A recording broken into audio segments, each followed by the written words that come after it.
Assalamualaikum warahmatullahi wabarakatuh. Alhamdulillahi rabbil alamin.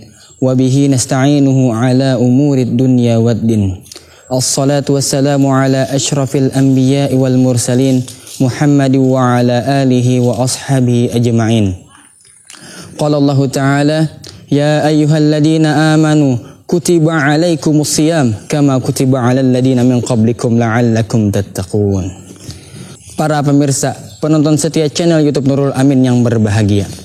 Bulan Ramadan merupakan bulan yang mulia bagi setiap umat muslim sedunia. Karena apa? Karena pada bulan ini setiap amalan yang kita kerjakan, setiap kebajikan akan dilipat gandakan oleh Allah Subhanahu wa taala. Dan pada bulan ini juga kita sebagai umat muslim diperintahkan oleh Allah Subhanahu wa taala untuk melaksanakan suatu kewajiban, yaitu berpuasa. Berpuasa dengan artian menahan diri dari apa-apa saja yang dapat membatalkan puasa.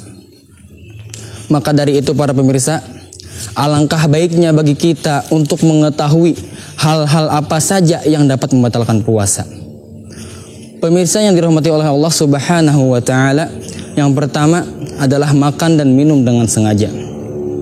Jelas, makan dan minum dengan sengaja adalah hal yang dapat membatalkan puasa. Karena Allah Subhanahu wa taala memerintahkan kepada kita untuk menahan diri kita saat berpuasa, yaitu menahan diri dari makan dan minum dari terbitnya fajar hingga tenggelamnya matahari. Allah Subhanahu wa taala berfirman, "Hatta yatabayyana lakumul khaytul abyadu minal khaytil aswadi minal fajar, summa atimus siyamu ilal lail." Hingga jelas terhadapmu perbedaan antara benang putih dan benang hitam, yaitu fajar. Kemudian sempurnakanlah puasa hingga datangnya malam. Yang kedua para pemirsa adalah muntah dengan sengaja. Muntah dengan sengaja bisa dimaknai seperti masukkan sesuatu ke dalam tenggorokan kita hingga kita muntah.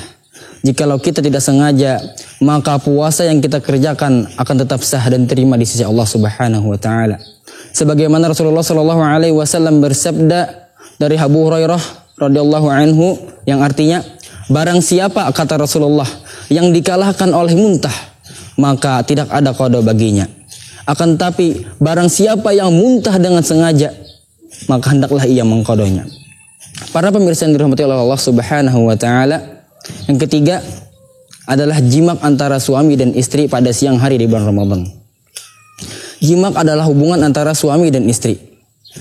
Kita dilarang oleh Allah Subhanahu wa taala melakukan hal ini pada bulan Ramadan, yaitu pada siang harinya saat berpuasa.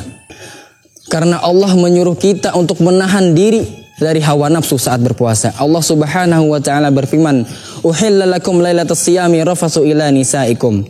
Dihalalkan atas kamu, kata Allah, pada malam di bulan Ramadan untuk bercampur dengan istrimu. Dalam ayat ini Allah Subhanahu wa taala menjelaskan kepada kita bahwasanya Allah menghalalkan hal tersebut ketika malam hari, bukan pada siang hari di bulan Ramadan. Yang terakhir dan yang keempat adalah gila. Di antara syarat sah berpuasa adalah berakal. Jikalau orang tidak berakal atau orang tersebut gila, maka lepaslah dirinya dari tuntutan berpuasa.